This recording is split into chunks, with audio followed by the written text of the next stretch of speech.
Hello friend, स्वागत है आपका हमारे चैनल ऑनलाइन केमिस्ट्री पर। देखिए, आज हम 11th क्लास के लिए वीडियो बनाएंगे और वीडियो में जो टॉपिक रहेगा वो कुछ इस प्रकार है। टॉपिक रहेगा रिलेटिव एटॉमिक मास। इसके बारे में आज हम जानेंगे कि ये रिलेटिव एटॉमिक मास इसको क्यों बोलते हैं। जो एटॉमिक मास होता है उसको हम रिलेटिव एटॉमिक मास क्यों कह रहे हैं। इसके बाद आएगा ग्राम एटॉमिक मास। ग्राम एटॉमिक मास हम कैसे कैलकुलेट कर सकते हैं। नेक्स्ट आएगा मोलिक्यूलर मास। अब देखिए, एटॉमिक के बाद आएगा मोलिक्यूलर मास। जब एटम को हम कंबाइन करते हैं तो मोलिक्यूल्स जनरेट होते हैं और मोलिक्यूल्स का मास हम कैसे निकालेंगे वो हम देखेंगे। इस वक्त ग्राम मोलिकुलर मास भी आता है, उसको हम ग्राम में चेंज कर लेते हैं। और लास्ट में आएगा मोल कंसेप्ट। ये जो मोल कंसेप्ट है बहुत इंपॉर्टेंट है। ठीक है, देखिए ये तो सारे जनरली आपके पास डेफिनेशंस हैं छोटी छोटी सी। ठीक है, ये इतनी ज्यादा इंपॉर्टेंट नहीं है, लेकिन जो मोल कंसेप्ट है ये बहुत इंपॉर्टेंट है। ठीक है, मोल कंसेप्ट जो है वो काफी इंपॉर्टेंट टॉपिक है। ठीक है, जिसके अंदर हम एवोगाड्रोस नंबर के बारे में भी पढ़ेंगे। ठीक है, तो चलिए हम शुरू करते हैं। देखिए, हमने इससे पहले डाल्टन एटॉमिक थ्योरी को पढ़ा है। डाल्टन एटॉमिक थ्योरी हम पूरी पढ़ के आए हैं। उसके बाद उसकी लिमिटेशंस पढ़ी थी। फिर उसके बाद मॉडर्न एटॉमिक थ्योरी भी हमने पढ़ी है कि उसमें क्या क्या उसकी लिमिटेशंस थी, उनको कैसे सोल्व किया गया, उसकी लिमिटेशन को कैसे मतलब उसको क्लियर किया गया। उसके बाद हमने मॉडर्न एटॉमिक थ्योरी पढ़ी। इसके बाद आता है रिलेटिव एटॉमिक मास। अब देखिए, रिलेटिव एटॉमिक मास यानी एटॉमिक मास जो है वो हमने किसी के रिलेटिव में निकाला है। रिलेटिव होता है किसी दूसरे के कंपेरेटिव में। ठीक है, अब देखिए हमें एटम का पता लग गया था। ठीक है, कि जो एटम्स होते हैं वो उससे भी छोटे पार्टिकल से मिलकर बने होते हैं, जैसे इलेक्ट्रॉन, प्रोटॉन, न्यूट्रॉन। और देखिए इनका मास जो निकालना है, अब कोई एटम है, एटम का हमें मास निकालना है। अब जो मैटर है हमें पता है कि जितने भी मैटर होते हैं वो एटम से मिलके बने हुए हैं। एटम क्या है, एक स्मॉलेस्ट यूनिट है उनकी, सभी में एटम्स पाए जाते हैं। जितने भी एलिमेंट है या मैटर है वो सभी के सभी एटम से मिलके बने हुए हैं। अब हमें एक एटम का मास निकालना। देखिए, हम एटम को देख भी नहीं सकते हैं, ठीक है, वो विजिबल नहीं है, लेकिन उसका मास निकालने के लिए बोला जाए तो बहुत डिफिकल्ट काम है कि जो चीज हम देख ही नहीं सकते तो उसका मास कैसे निकालेंगे। तो देखिए, इसके लिए फिर एक चीज सोची गई कि हम ऐसा करते हैं, मान लो हम जितना भी एलिमेंट लेते हैं हम उसका वेट करते हैं, उसका मास निकालते हैं पूरे एलिमेंट का। ठीक है, फिर उसके नंबर ऑफ एटम्स निकाल लेते हैं। मान लो हमारे पास 1 ग्राम कोई एलिमेंट है, 1 ग्राम कोई हमने 1 ग्राम लिया है एक मैटर का। ठीक है, या एक एलिमेंट। ठीक है, एलिमेंट जो है वो एक ही तरह के एटम से मिलके बना हुआ है। ठीक है, अब 1 ग्राम के अंदर जितने नंबर ऑफ एटम्स हैं, इससे क्या निकालेंगे हम, नंबर ऑफ एटम्स। अब नंबर ऑफ एटम्स जितने हैं उसको हम 1 ग्राम, जो टोटल एटम है, जो टोटल एटम का मास है, ठीक है, उसको जितने नंबर ऑफ एटम है उससे डिवाइड करेंगे तो हमारे पास देखिए 1 एटम का मास आ जाएगा। वो किसके बराबर होगा, जो टोटल मास है, टोटल मास जो भी है एलिमेंट का। ठीक है, अपॉन में जितने नंबर ऑफ एटम है, जितने उसके अंदर नंबर ऑफ एटम्स है, अगर उससे हम उसको डिवाइड करेंगे तो हमारे पास 1 एटम का मास निकल आएगा। ठीक है, अब देखिए 1 एटम का मास निकालने के लिए हम कंपेरेटिव लेके चलते हैं। देखिए बात आई कहां से है, जैसे हमने लास्ट टाइम एक एवोगाड्रोस हाइपोथेसिस पढ़ा था, जिसके अंदर हमने कहा था कि अगर हम इक्वल वॉल्यूम लेते हैं किन्हीं दो गैसेस का और हम उसको एक फिक्स स्टैंडर्ड टेम्परेचर प्रेशर पे लेते हैं तो उसके अंदर जो नंबर ऑफ एटम होते हैं वो इक्वल होते हैं। कि अगर हम इक्वल वॉल्यूम लेके चलते हैं दो डिफरेंट गैसेस का और स्टैंडर्ड टेम्परेचर प्रेशर पे लेते हैं, कांस्टेंट टेम्परेचर प्रेशर पे, तो उनका जो नंबर ऑफ एटम्स होते हैं वो सिमिलर होते हैं। आप देखिए, नंबर ऑफ एटम अगर उसमें सिमिलर है, मान लो जैसे हम एग्जांपल से करते हैं, तो उनका जो मास का रेशियो निकल के आएगा। देखिए, जैसे हमारे पास एक हाइड्रोजन है, ठीक है, एक है हाइड्रोजन गैस, ठीक है, और एक है ऑक्सीजन गैस। एक है हाइड्रोजन गैस और दूसरी क्या है, ऑक्सीजन गैस है। तो हमारे पास हमने दोनों का क्या है, इक्वल वॉल्यूम लिया है, दोनों का वॉल्यूम क्या है, सेम है। ठीक है, मान लो इसका भी हम 1 वॉल्यूम लेके चल रहे हैं और इसका भी हमने 1 वॉल्यूम ले लिया है। ठीक है, अब दोनों का टेम्परेचर प्रेशर कंडीशन सेम है तो नंबर ऑफ एटम भी क्या आएंगे, सेम आएंगे। नंबर ऑफ एटम जितने इसके होंगे उतने ही नंबर ऑफ एटम क्या होंगे, इसके होंगे। दोनों के नंबर ऑफ एटम सेम है, तो इसका हम मास कैसे निकालेंगे, जो इसका मास है, ठीक है, अपॉन में टोटल नंबर ऑफ एटम और जो इसका मास है। तो जब हम इनका रेशो निकालते हैं तो देखिए बाय मास इनका रेशो आता है 1:16। इनका जो रेशो आता है वो आता है 1:16, ठीक है। यानी कि इसका मतलब ये हुआ, जब इनका रेशो, नंबर ऑफ एटम तो सेम है लेकिन रेशो मास का कितना आ रहा है 1:16, तो इसका मतलब जो इसका एटम है और जो ऑक्सीजन का एटम है, जो ऑक्सीजन का एटम है वो इससे 16 टाइम हैवियर है, क्योंकि नंबर ऑफ एटम तो सेम है, इसके भी इतने नंबर ऑफ एटम है, इसके भी इतने नंबर ऑफ एटम है, लेकिन मास कितना आ रहा है, दोनों में डिफरेंस, रेशो कितना आता है, मास का रेशो 1:16। इसका मतलब ये हुआ कि जितना इनका मास है और जो ऑक्सीजन का मास है वो इसके कंपेरेटिव में से 16 ज्यादा है, ठीक है, मतलब 16 टाइम ज्यादा है किसके कंपेरेटिव में, इसके एटम के। मतलब जो ऑक्सीजन का एटम होगा, जो भी ऑक्सीजन का एटम है, ठीक है, वो क्या है 16 गुना ज्यादा वेट का है as compare to hydrogen atom, ठीक है। यानी हाइड्रोजन का एटम जो है वो हल्का है, ठीक है, और इसका क्या है 16 टाइम हैवियर देन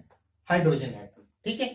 तो ये कंडीशन थी इस टाइम कंपेरेटिव करके, यानी ये सारी की सारी चीजें आई कहां से, नंबर ऑफ एटम इक्वल है, ये जो हमने हैवोगाड्रोस हाइपोथेसिस पढ़ी है उसके रिजल्ट से ये चीजें निकल के आई। फिर हमने इनको कंपेयर करना स्टार्ट किया और कंपेयर करने के बाद ऐसे हम कंपेयर करके इनका मास निकालते हैं, ठीक है।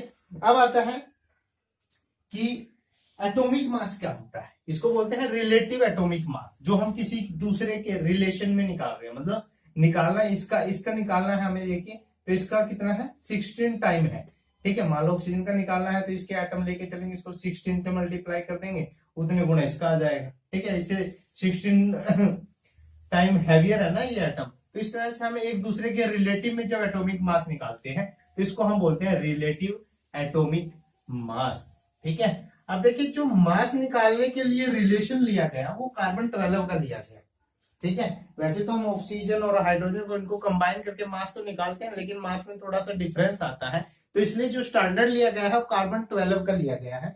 जैसे हम एटॉमिक मास की अगर डेफिनेशन देखें, यानी 1 एटॉमिक मास यूनिट किसके बराबर है, is equal to the 1/12 of the mass of an atom, यानी gram atomic mass of an element is number of times an atom of that element is heavier than the atom of the carbon taken as 12। देखिए carbon 12 मतलब carbon का देखिए मास 12 होता है, उससे एक atom जितना भी हैवियर है, ठीक है, उसका हम रिलेशन लेते हैं, उसको हम बोलते हैं एटॉमिक मास, ठीक है। इसके बाद आता है, जैसे उसके बाद हमने कंपेयर करके अलग अलग मास निकाले, ठीक है। इसके बाद रिलेटिव एटॉमिक मास में आइसोटोप्स का मास निकालना हम सीखते हैं कि आइसोटोप्स हैं तो उनका मास कैसे आएगा। जैसे हमारे पास क्लोरीन का होता है, क्लोरीन 35 भी होता है और 37 भी होता है। क्लोरीन 35 आइसोटोप है, एक क्लोरीन 37 है, लेकिन इसकी जो नेचुरल अबेंडेंस है वो इसके कंपेरेटिव में 3 गुना है, यानी इनका रेशो क्या है 3:1। तो जब हम इसका मास निकालते हैं दोनों का कंपेयर करके, तो हमारे पास जो इसका रिलेटिव मास आता है जो इनका वो 35.5 आ जाता है, यानी क्लोरीन का जो हम मास लेके चलते हैं वो ये लेके चलते हैं, ठीक है। इस तरह से हम जो आइसोटोप्स हैं उनका भी रिलेटिव एटॉमिक मास निकालते हैं, तो वो कितना आएगा 35.5 आएगा, ठीक है। अब आप देखिए इसके बाद आता है, ये हमारा रिलेटिव एटॉमिक मास था, ठीक है। इसके बाद आता है ग्राम एटॉमिक मास। जैसे हर एक एटम का मास है, अगर देखिए हम हाइड्रोजन का मास निकालते हैं, जैसे ऑक्सीजन का मास है 16 ग्राम, ऑक्सीजन का मास देखिए हम कितना मान के चलते हैं कि 16 है, ठीक है। तो इसका ग्राम एटॉमिक मास क्या होगा, ग्राम एटॉमिक मास। तो ग्राम एटॉमिक मास में सिर्फ हमें जो मास होता है उसके पीछे हम ग्राम लिख देते हैं, तो ये ग्राम एटॉमिक मास में चेंज हो जाता है, यानी ग्राम एटॉमिक मास है कितने ग्राम, ठीक है। तो ये 16 ग्राम होता है, इसका जो भी मास है उसको हम ग्राम में चेंज कर लेते हैं। और चेंज कैसे होता है, जैसे देखिए ऑक्सीजन का 16 U होता है, इसको U से रिप्रेजेंट करते हैं रिलेटिव एटॉमिक मास को, ठीक है, या एटॉमिक मास को, ठीक है। AMU भी इसकी यूनिट होती है और U से भी इसको रिप्रेजेंट कर देते हैं, और इसी को अगर हम ग्राम लिख देते हैं तो ये क्या बन जाता है, ग्राम एटॉमिक मास। ठीक है जी। इसके बाद आता है मोलिक्यूलर मास। मोलिक्यूलर मास, देखिए एटॉमिक मास और मोलिक्यूलर मास में बस थोड़ा सा डिफरेंस है।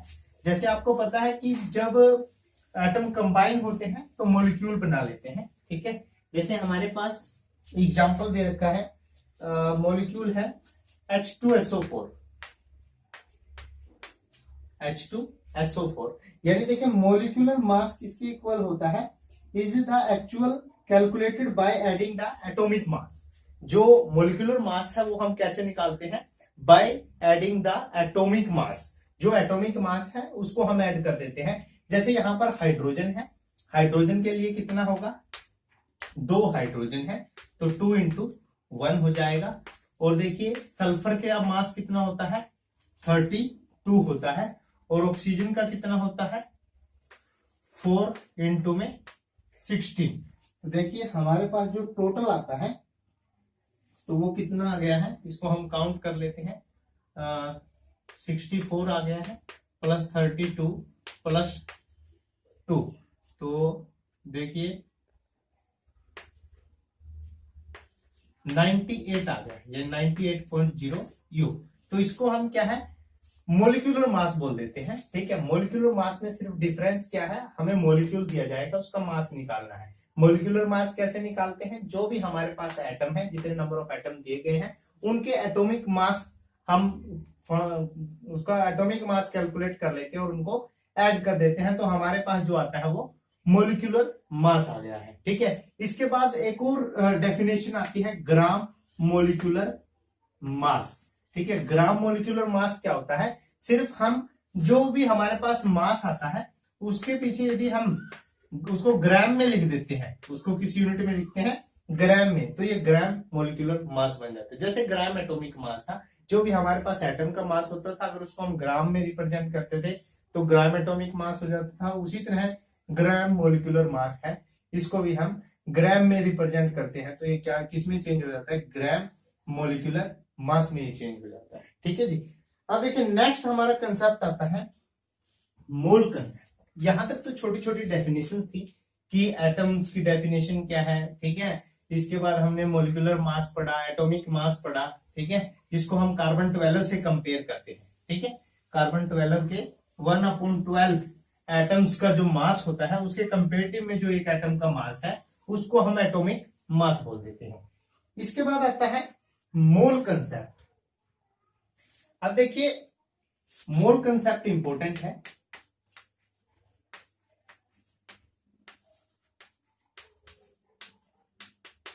मोल कंसेप्ट का आगे भी हम काफी सारा यूज करेंगे।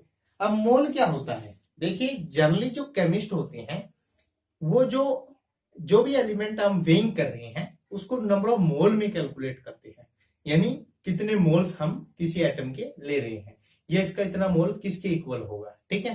तो ये सभी चीजें हम मोल्स में कैलकुलेट करते हैं। तो देखिए हम डेफिनेशन देखते हैं सबसे पहले कि ये मोल होता क्या चीज है। देखिए आपने एक एवोगाड्रोस नंबर सुना होगा कि एवोगाड्रोस नंबर किसकी, ठीक है। देखिए एवोगाड्रोस नंबर क्या होता है, इसको हम Na से रिप्रेजेंट करते हैं, जिसकी वैल्यू होती है 6.022 इंटू 10⁻23।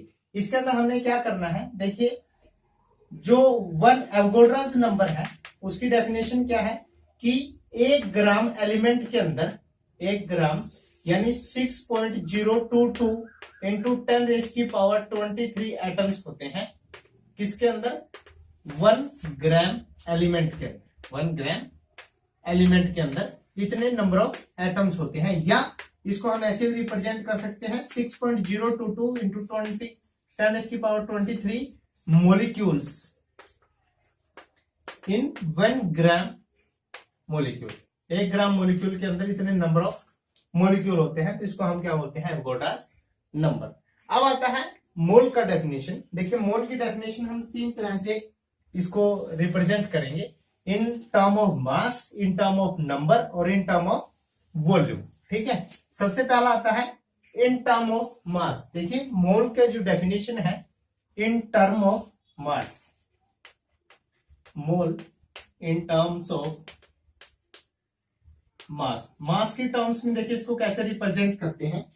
जैसे डेफिनेशन दिया गया है कि a mole define as the amount of the substance which has mass equal to gram atomic mass. यानी 1 mole of an atom, 1 mole of an atom is equal to the gram atomic mass. यानी 1 mole of any atom is equal to the gram atomic mass of that atom। उस atom के ग्राम atomic मास के बराबर होता है। ठीक है, यानी अगर हम कहें कि 1 मोल ऑफ ऑक्सीजन एटम, देखिए 1 मोल ऑफ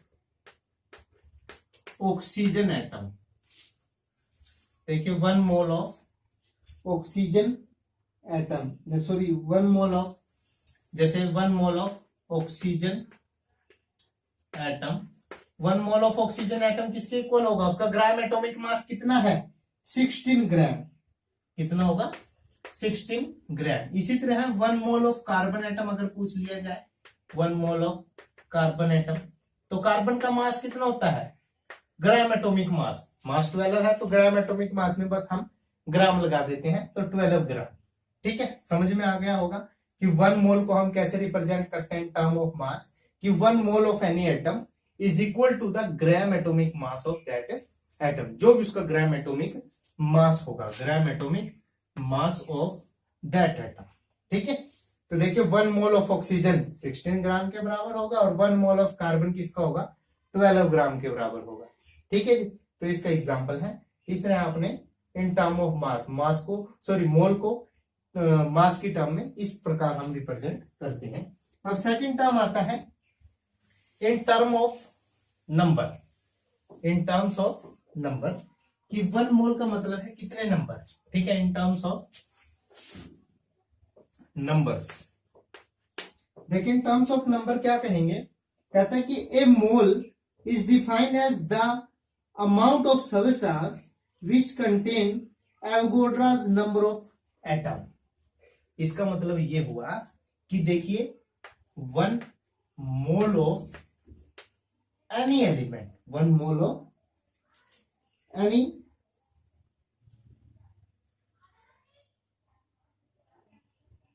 देखिए a mole of any substance, 1 mole of any substance is equal to the Avogadro's number, is equal to the Avogadro's number of atom, is equal to the Avogadro's को मैं N A से represent करता हूं, Avogadro's number of atom, Avogadro's number of atoms के equal होगा। ठीक है, यानी कि 1 मोल है जो किसी भी सबस्टेंस का, जैसे हम इसको रिप्रेजेंट करते हैं 1 मोल ऑफ कार्बन, जैसे एग्जांपल से समझिए, देखिए 1 mole of carbon, 1 mole of carbon किसके इक्वल होगा एवोगाड्रोस नंबर ऑफ एटम के। एवोगाड्रोस नंबर क्या होता है 6.022 इंटू 10⁻23 नंबर ऑफ एटम्स। ठीक है, 6.022 into 10⁻23 number of carbon atom, number of carbon atoms, जो कार्बन के इतने एटम्स होंगे उनके बराबर होगा 1 मोल ऑफ कार्बन। ठीक है, इसी तरह अगर 1 मोल ऑफ ऑक्सीजन पूछ लिया जाए, 1 मोल ऑफ ऑक्सीजन, तो ऑक्सीजन कितना होगा 6.022 into 10⁻23 number of oxygen atom, oxygen atom. ठीक है, इतने नंबर ऑफ ऑक्सीजन एटम्स के 1 मोल बराबर होगा। ठीक है, 1 मोल ऑफ ऑक्सीजन कितने के बराबर होगा, इतने नंबर ऑफ ऑक्सीजन एटम्स के बराबर होगा। ठीक है, तो इस प्रकार हम 1 मोल को इन टर्म ऑफ नंबर भी रिप्रेजेंट कर सकते हैं, और वो नंबर कौन सा होता है Avogadro's number of that atom. ठीक है, 1 mole of any substance is equal to the Avogadro's number of that atom.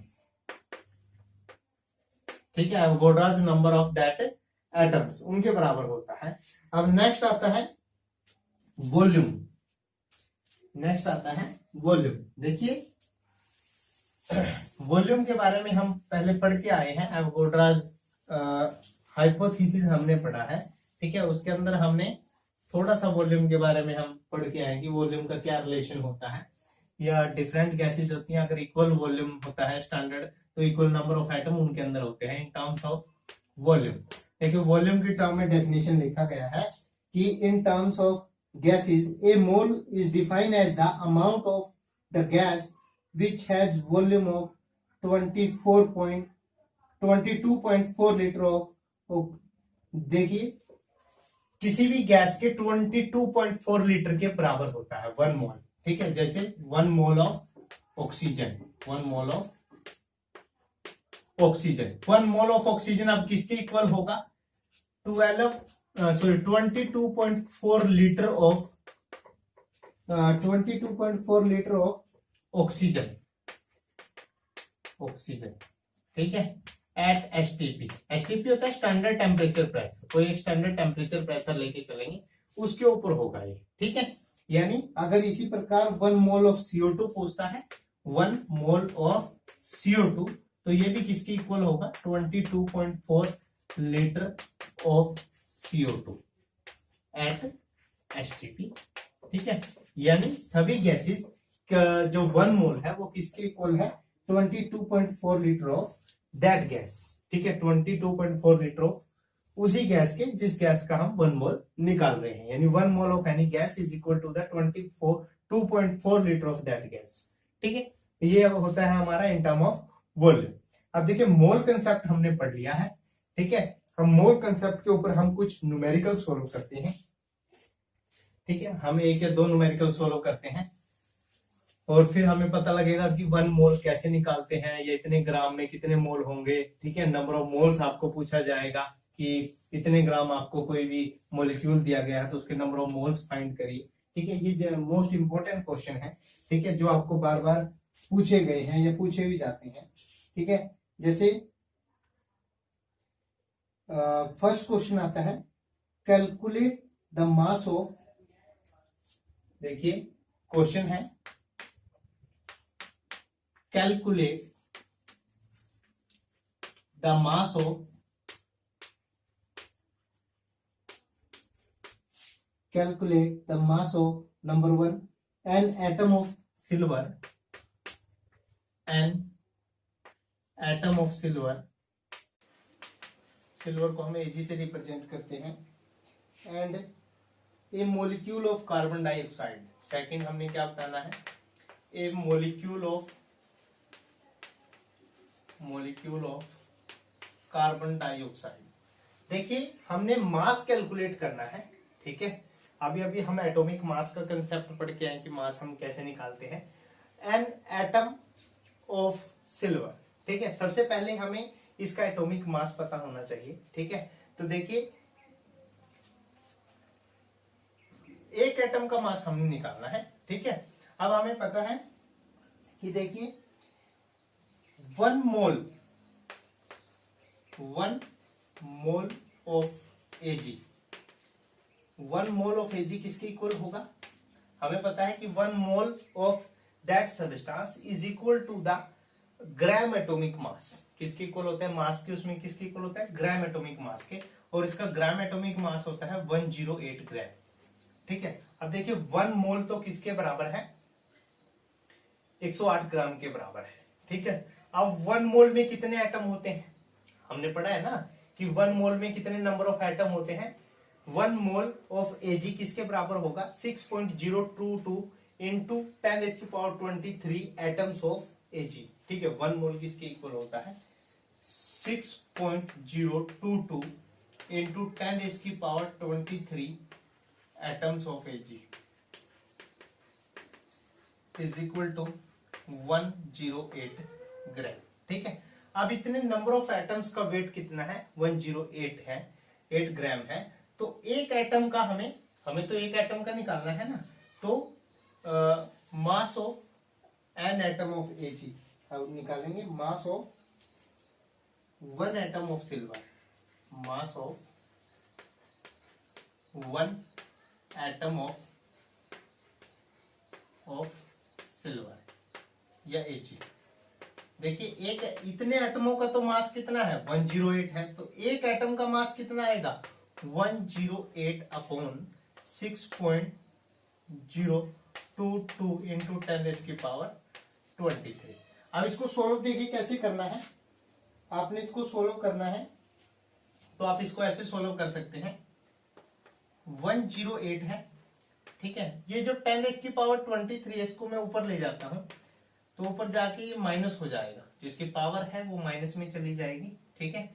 और नीचे बचा है 6.022, इसको हम अप्रोक्सीमेट 6 मान लेते हैं।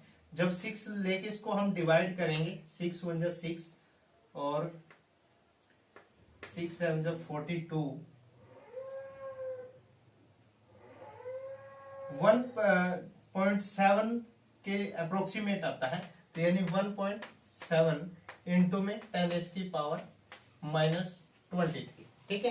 तो ये हमारा आंसर आ गया है कि एक इतने ग्राम, इतने क्या है ग्राम, इतना ग्राम वेट होगा किसका, एक एटम का, ठीक है। देखिए 1 मोल ऑफ Ag हमें पता था कि एक 108 ग्राम के इक्वल होता है, और 1 मोल में कितने एटम होते हैं 6.022 into 10⁻23 atom of Ag is equal to 108 gram, और mass of 1 atom of Ag is equal to, तो देखिए 108 ग्राम में इतने एटम का मास इतना है, तो एक एटम का कितना होगा, इसको इससे हम डिवाइड कर देते हैं, ठीक है। तो हमारे पास जो डिवाइड करने के बाद आंसर आता है तो 1.7 इंटू 10⁻⁻23 आ जाता है, ठीक है।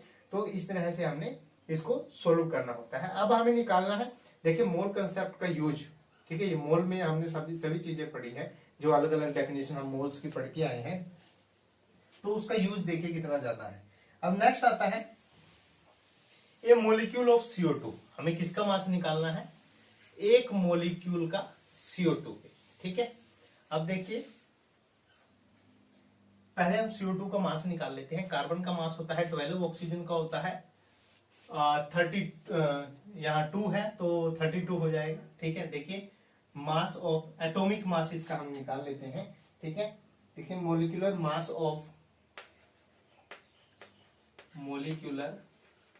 मास ऑफ CO2, CO2 का मोलिकुलर मास कितना आएगा, कार्बन कितना है, कार्बन का होता है 12 प्लस ऑक्सीजन का होता है 16 इंटू में 2, 16 32 और 12 ये 44 हो गया है, ठीक है। अगर इसी का हम ग्राम मोलिकुलर मास निकाल दें, ग्राम मोलिकुलर मास, तो ग्राम मोलिकुलर मास क्या होता है, इसके पीछे ग्राम लगा देते हैं। देखिए जितने भी आज हमने कंसेप्ट पढ़े वो सभी के सभी यूज हो रहे हैं, जितने डेफिनेशन हम पढ़ के आए हैं, ठीक है। जो मोल की डेफिनेशन पढ़ी है, ग्राम मोलिकुलर मास की पढ़ी है, मास की पढ़ी है, वो सारी की सारी यहाँ पे यूज हो रही है, ठीक है। ग्राम मोलिकुलर मास कितना होगा 44 ग्राम। अब 44 ग्राम इसका मोलिकुलर मास है, और 1 देखिए इसको हम मोल में चेंज कर लेते हैं, ठीक है। 1 मोल किसके इक्वल होगा 6.022 इंटू 10⁻23 मोलिक्यूल्स की, ठीक है। यहां पर जो 1 मोलिक्यूल ऑफ, देखिए इसको हम क्या लिखेंगे, 1 मोल किसके इक्वल होगा, 1 mole of CO2 is equal to 1 mole of CO2। 1 mole of CO2 का मतलब क्या होगा, जो भी इसका ग्राम एटॉमिक मास है, यानी 44 ग्राम के इक्वल हो जाएगा। और 1 मोल में कितने मोलिक्यूल होंगे, जैसे 1 मोल में कितने एटम थे 6.022 इंटू 10⁻23 एटम्स थे, तो 1 मोल ऑफ CO2, यहां मोलिक्यूल की बात हो रही है, तो कितने मोलिक्यूल होंगे 6.022 इंटू 10⁻23 मोलिक्यूल ऑफ CO2। तो इसका 1 मोल किसके इक्वल होते हैं, इतने मोलिक्यूल ऑफ CO2, इसका वेट कितना है 44 ग्राम है। तो 1 मोलिक्यूल का वेट कितना होगा, 1 molecule of CO2, 1 molecule of CO2 किसके इक्वल हो जाएगा 44 अपॉन 6.022 इंटू 10⁻23, वैसे ही होगा, इसको ऊपर ले जाएंगे तो 10⁻⁻23 हो जाएगा। और इसको हम 6 के अप्रोक्सीमेट लेके चलते हैं, तो इसको जब हम डिवाइड करेंगे तो 7 पे जाएगा, ठीक है, टू 7.3 कुछ आ जाएगा, ठीक है, 7.3 इंटू 10⁻⁻23 ग्राम, ठीक है। तो इसके इक्वल ये आता है, ठीक है। तो इतना क्या है, ये आंसर आ जाएगा, ठीक है। आपको समझ में आया होगा कि आप मोल कंसेप्ट को कैसे यूज करते हैं, ठीक है। तो इस प्रकार हम मोल कंसेप्ट को यूज करते हैं, ठीक है। इसी तरह अगर हमें नेक्स्ट इसी तरह के न्यूमेरिकल आएंगे, हम नेक्स्ट जो हमारा वीडियो आएगा उसके अंदर हम मोल कंसेप्ट के जितने भी न्यूमेरिकल हैं, जिस टाइप के न्यूमेरिकल आपके पास पूछे जाते हैं मोस्टली, वो न्यूमेरिकल हम सोल्व करेंगे, ठीक है। आज का वीडियो आपको अगर अच्छा लगा है तो वीडियो को लाइक जरूर करें, ठीक है। चैनल को सब्सक्राइब करें और ज्यादा से ज्यादा वीडियो को शेयर करें। Happy learning.